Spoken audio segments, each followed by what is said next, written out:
여러분, 성경에 기록된 그 예수님의 말씀들을 가만히 살펴보면요, 우리를 당황케 하는 게 있습니다. 그게 뭐냐면 예수님을 믿고 따르는 사람들에게 박해는 자연스럽게 찾아온다고 우리 주님이 말씀하시거든요. 예를 들면 나를 따르려거든 자기 목숨을 아끼지 말아야 된다. 자기를 부인해야 된다. 자기 십자가를 져야 된다.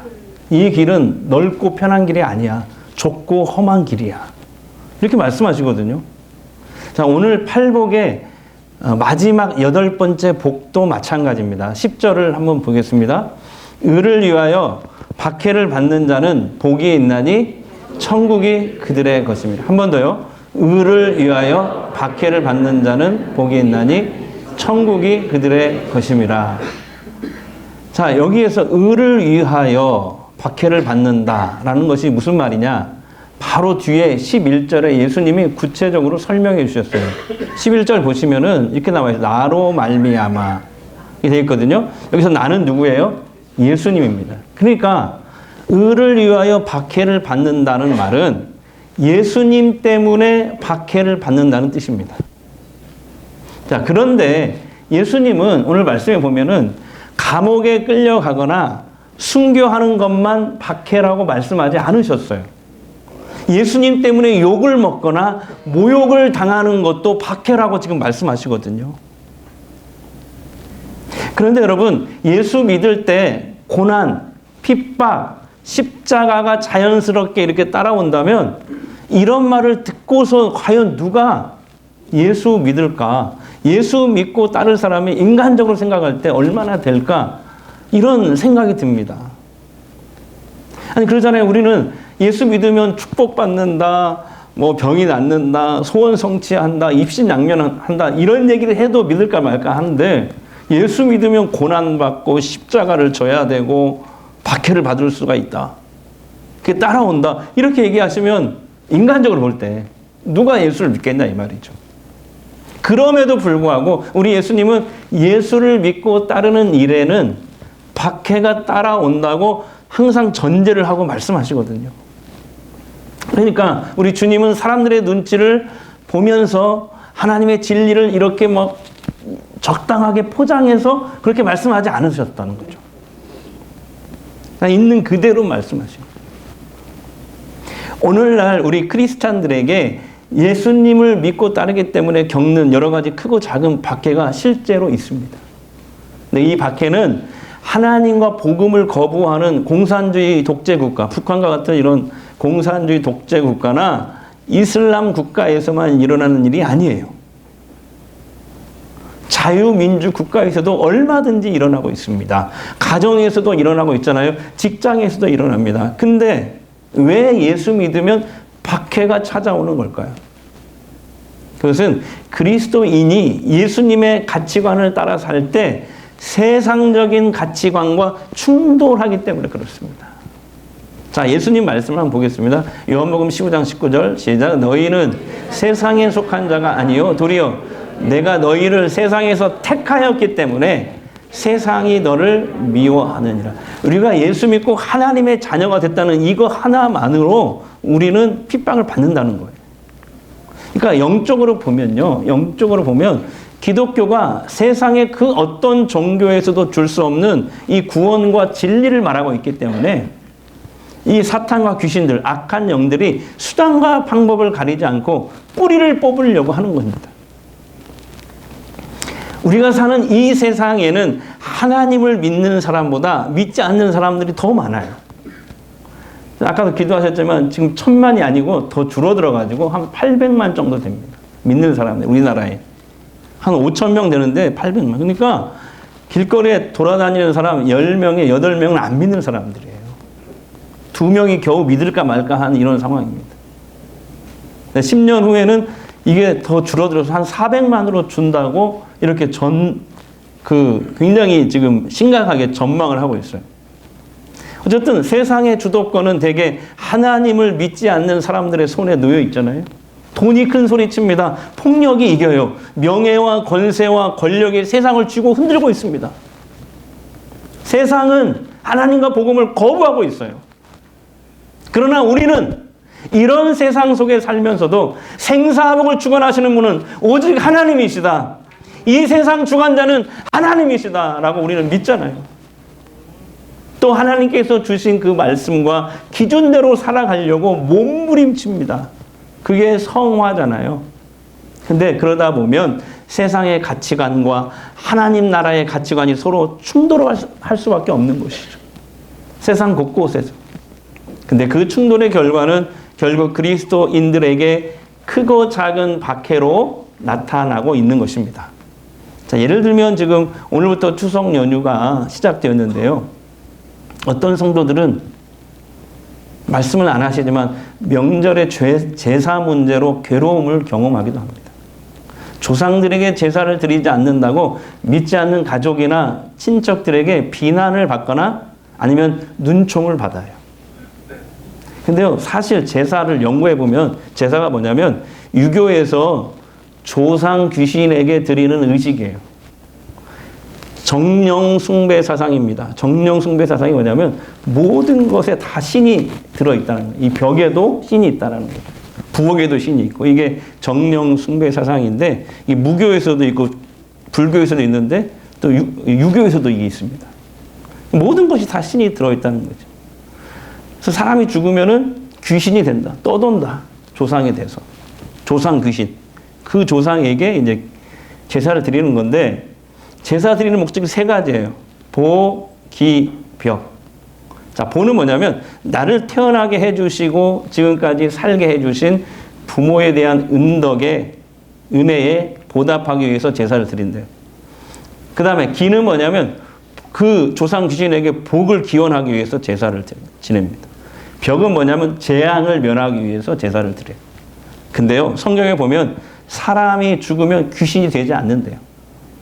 예수님이 말씀하셨던 거지 나사로와 부자 비유에서 보면 알 수 있어요.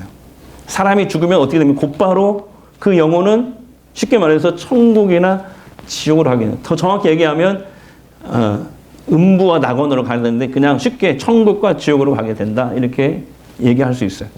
근데 거기 보면 그 예수님이 설명하는 거 보면 지옥은 정말 괴롭고 고통스러워서 세상의 혀 끝에 물 한 방울도 묻힐 수 있는 자비도 허락되지 않는 곳이다, 이렇게 설명하고 있습니다. 그 다음에 그 예수님 말씀을 보면은 저승에서 이승으로 건너올 수 있다 없다? 없습니다. 또 이런 게 있죠. 지옥에 있는 가족은 천국에 있는 가족을 봅니다. 그런데 천국에 있는 가족은 지옥에 있는 가족을 봐요, 못 봐요? 못 봐요.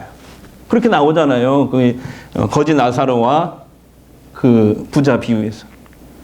저승에서 이승으로 절대 올 수가 없어요. 그러니까 죽은 조상이 찾아와서 후손들이 정성껏 차려온 제사 음식을 먹을 수 있어요, 없어요? 없어요.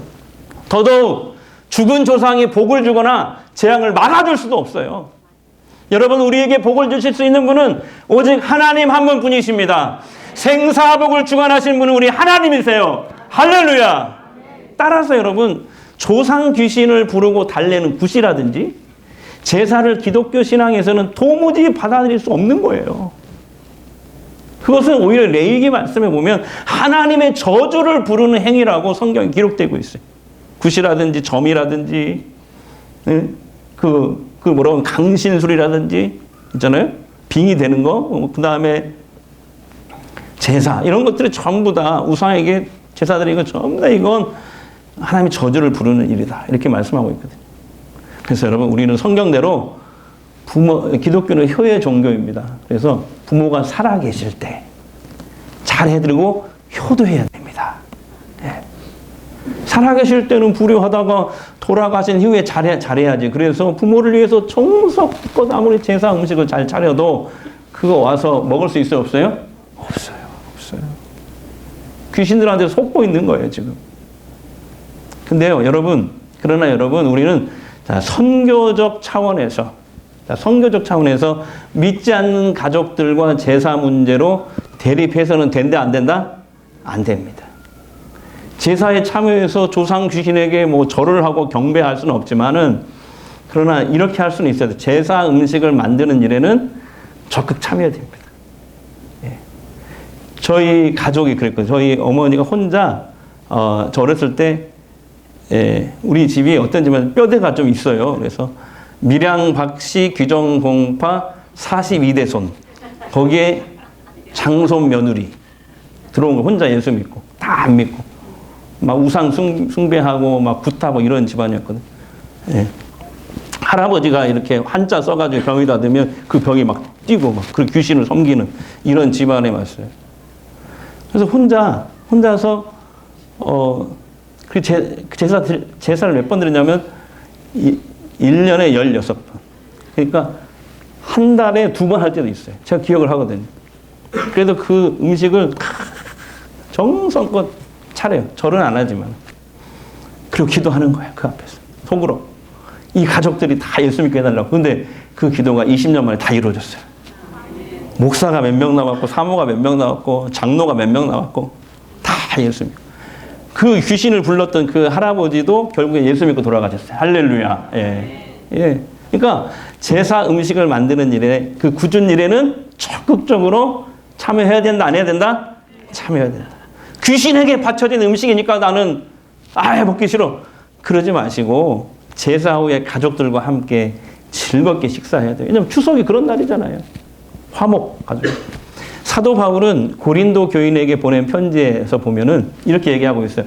우상에게 바쳐진 제사 음식이라 할지라도 꺼리낌이 없다면 음식은 죄가 없고 하나님이 주신 하나님의 것이기 때문에 먹을 수 있다. 이렇게 얘기했거든요. 아무튼 여러분 가족들과 이번 추석에 최대한 화목하게 지내시기 바랍니다. 그리고 무엇보다 가족 친척들이 다 예수 믿게 해달라고 기도하세요. 제사 음식이니까 나는 안 먹어 하면서 저 방으로 들어가서 문 닫고 개별 행동을 하면 가족 전도의 길이 막혀요, 안 막혀요? 막혀요. 그러면 안 돼요. 그리고요, 혹시 가족 중에 나는 제사 드려야 하니까 교회 못 가. 이런 분이 계시다면 이렇게 말씀해 주세요. 우리 목사님이 그랬어요. 제사 안 드리고 교회 안 나오는 것보다 제사 드리고 교회 나오는 것이 훨씬 낫다고. 세상에서 제일 나쁜 게 교회 안 나오는 것이라고. 자, 시작. 네, 그럴 줄 알았어요. 엉망이에요. 이렇게 하고 어떻게 추석에 전도할 수 있겠어요? 더 줄여서 얘기할게요. 나도 헷갈리네. 제사 안 드리고 교회 안 나오는 것보다 제사 드리고 교회 나오는 게 훨씬 낫다. 자, 시작.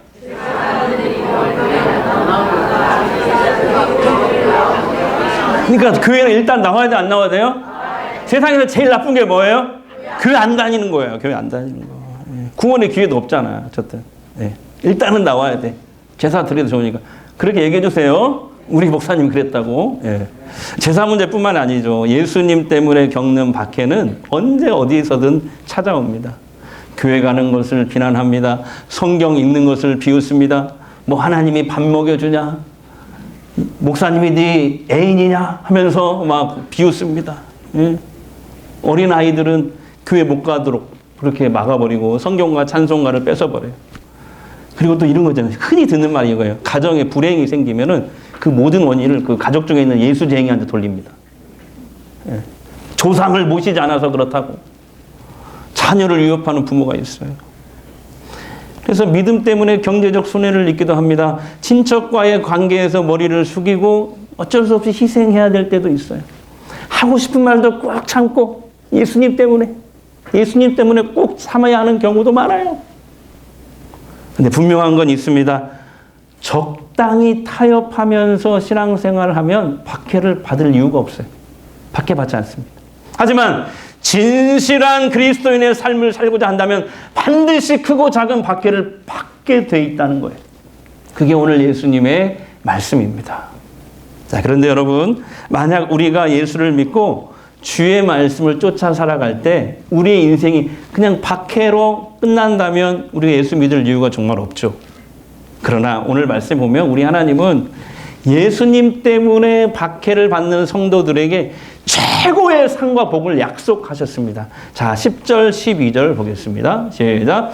의를 위하여 박해를 받는 자는 복이 있나니 천국이 그들의 것임이라. 나로 말미암아 너희를 욕하고 박해하고 거짓으로 너희를 거슬러 모든 악한 말을 할 때에는 너희에게 복이 있나니 기뻐하고 즐거워라. 하늘에서 너희 상이 큼이라. 아멘. 첫 번째 축복 약속, 천국이 그들의 것임이라. 자, 시작. 천국이 그들의 것임이라. 이 말씀은 단순히 예수 믿고 구원받아서 천국에 간다, 나중에 죽어서 천국에 간다, 이런 말이 아니에요. 예수 믿으면 누구나 천국은 가니까요.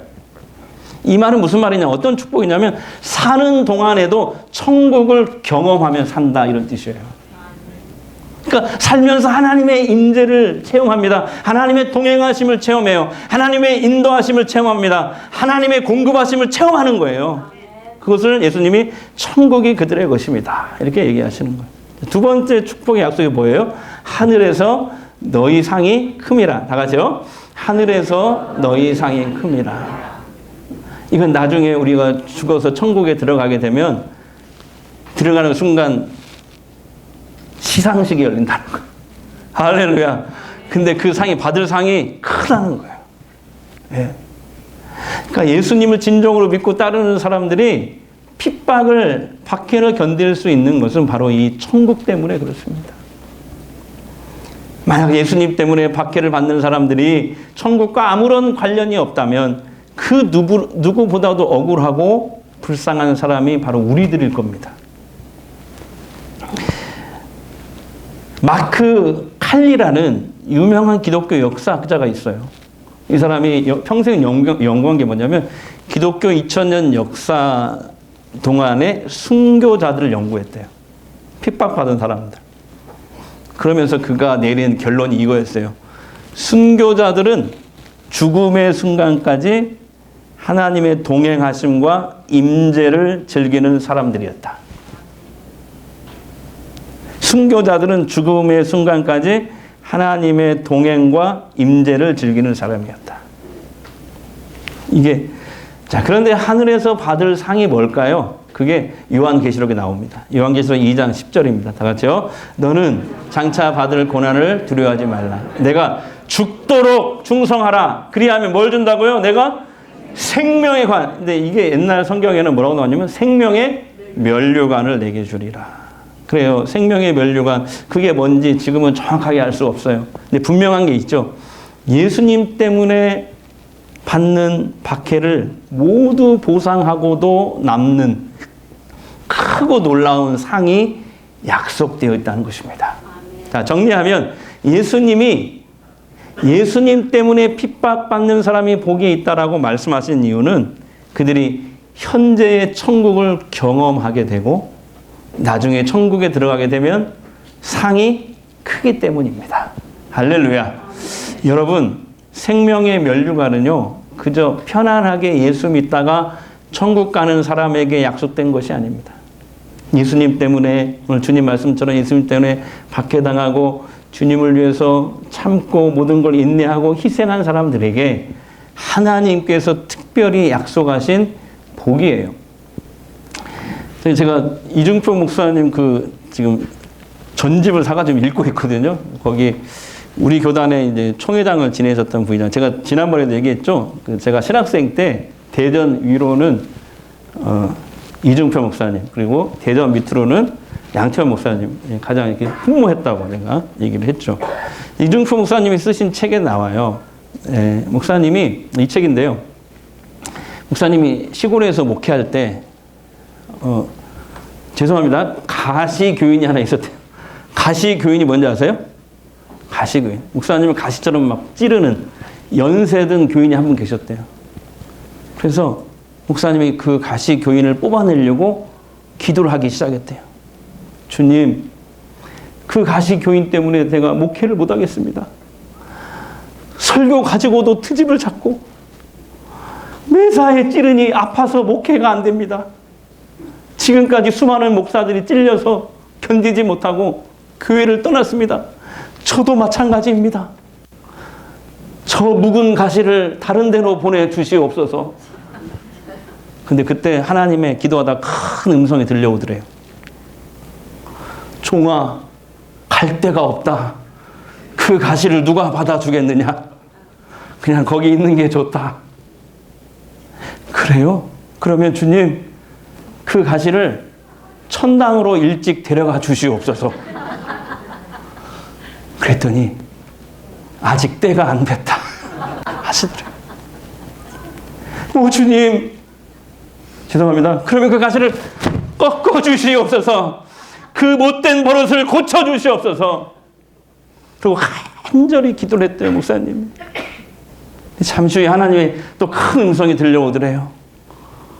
종아, 나도 못 고친다. 나도 그런 능력은 없다. 아니 주님, 병든 자를 고치고 죽은 자를 살리신 그 능력으로 그 사람을 좀 고쳐주세요. 종아, 병든 자는 고칠 수 있고 죽은 자는 내가 살릴 수 있지만 가룟 유다는 나도 못 고쳤다. 너도 고칠 생각 말고 너나 죽을 생각해라. 그 가시 뽑으려고 하면 네 명대로 못 살고 너도 죽는다. 이 응답을 주시더래요. 이중표 목사님이 그 음성을 듣고 얼른 깨닫고 하나님 말씀에 순종하려고 결심을 합니다. 네, 하나님, 가시에 손대지 않겠습니다. 나를 죽여주십시오. 이렇게 기도를 했더니 이상하게 그때부터 그 가시 교인이 목사님을 찌르지 않더래요. 그래서 목사님이 이 책에서 후배 목사님들한테 얘기한다고 하면서 이렇게 얘기했어요. 그런 가시는 설교로 안 됩니다. 기도도 안 됩니다. 금식으로도 안 됩니다. 그냥 그 가시를 통해서 내가 은혜를 받아야 합니다. 하나님, 내 은혜가 내게 족합니다. 라면서 그냥 내가 죽어야 됩니다. 내가 이 이야기를 읽고 얼마나 울었는지 몰라요. 지난주에. 휴가 잘 다녀와가지고 괜히 그거 읽어가지고 그냥 눈물 철철 흘리고 혼자. 여러분, 예수님 때문에 비난이나 욕을 먹고 핍박이 온다면은 오히려 기뻐하시기 바랍니다. 왜냐하면 천국이 그들의 것이고 하늘에서 상이 크기 때문에 그래요. 그리고 여러분 주변에 그런 비슷한 처지에 있는 성도들이 있다면 어떻게 해야 돼요? 위로해 주세요. 위로. 도와주시기 바랍니다. 근데 우리가 한 가지 잘 분별해야 될 게 있어요. 뭐냐면 우리가 겪는 고난이나 박해나 이런 것들이 나 자신의 잘못된 습관, 성격, 실수와 잘못으로 사람들과 부딪히고 비난받는 것이라면 그건 결코 복이 되지 않는다는 겁니다. 예수님 때문에 당하는 박해가 아니기 때문에 그래요. 비난과 욕설, 고난이 나의 잘못으로 나타나면 빨리 겸손하게 수긍하고 사과하셔야 돼요. 그건 사과할 일이지, 그건. 예. 잘못을 인정하고 보상해주고 또 고쳐나가시길 바랍니다. 하나님이 그 기뻐하시잖아요. 그런데 그러니까 예수님 때문에 나타나는 박해와 자기 자신에게 원인이 있는 박해로 혼동해서는 안 돼요. 하지만 분명 내가 지금 예수님 때문에 지금 손해를 보고 있다. 어려움을 당하고 있다. 박해를 당하고 있는 것이 맞다면 오늘 이 말씀, 우리 주님의 말씀을 기억하세요. 천국이 저들의 것이며 하늘의 상이 큼이니라. 아멘.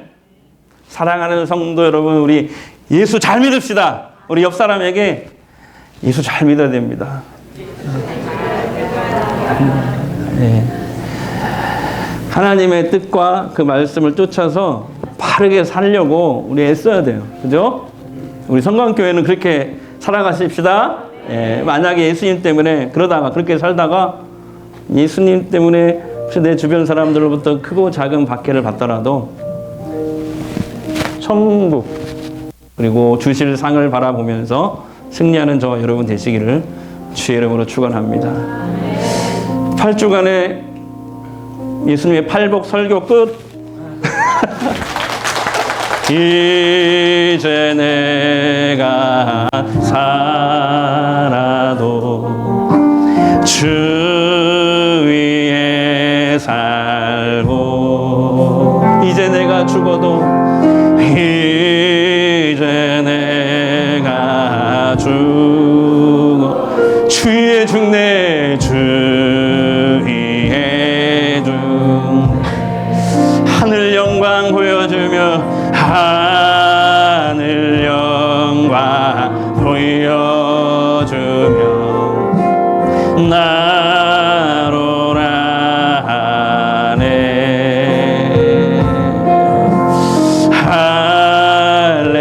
할렐루야 찬송하며 주께 갑니다. 주께 갑니다.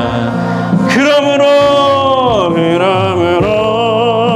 나는 사나 죽으나 주님의 것이요.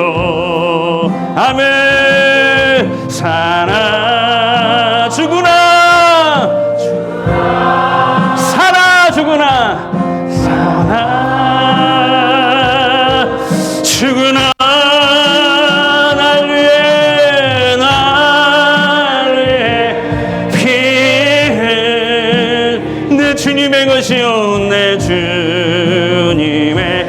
다시 한번 우리 두 손 들고 그러므로 아멘. 그러므로 나는 사나 죽으나 주님의 것이요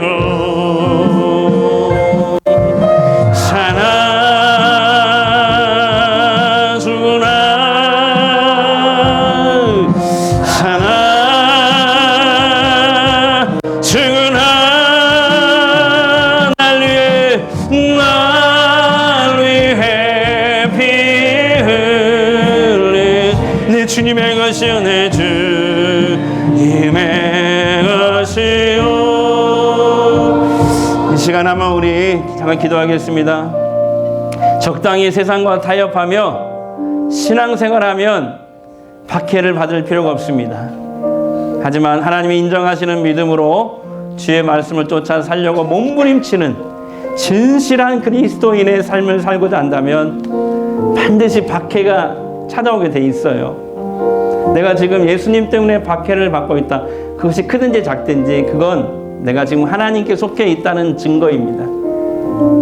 박해는 감옥에 갇히거나 순교하는 것만이 아니고요. 예수님 때문에 욕을 먹거나 모욕당하는 것도 박해임을 오늘 주님 말씀하셨습니다. 예수님 때문에 손해보고 예수님 때문에 할 말도 꾹 참고 인내하는 것입니다. 예수님 때문에 나에게 박해가 찾아왔다면 오늘 주님의 이 약속의 말씀을 붙잡기 바랍니다. 천국이 그들의 것이다. 하늘에서 너희 상이 크다. 오늘 주의 말씀을 기억하면서 모든 어려움을 이기고 승리할 수 있도록 성령님 이 시간 나를 붙드시옵소서. 시간 치유기도 하겠습니다. 아픈 곳에 손을 대십시오. 또는 두 손을 가슴에 대십시오. 시간 어떤 질병이라도 주님이 원하시면 치유됩니다. 이 시간 예수 그리스도의 이름으로 선포합니다. 예수의 이름으로 명하노니 우리를 묶고 있는 모든 두려움이 떠나갈지어다. 절망은 떠나갈지어다. 질병은 떠나갈지어다. 자꾸 우리를 우울하게 만들고 낙심케 하는 모든 어둠의 영은 예수의 이름으로 저주받고 떠나갈지어다. 예수님의 이름으로 기도합니다. 아멘.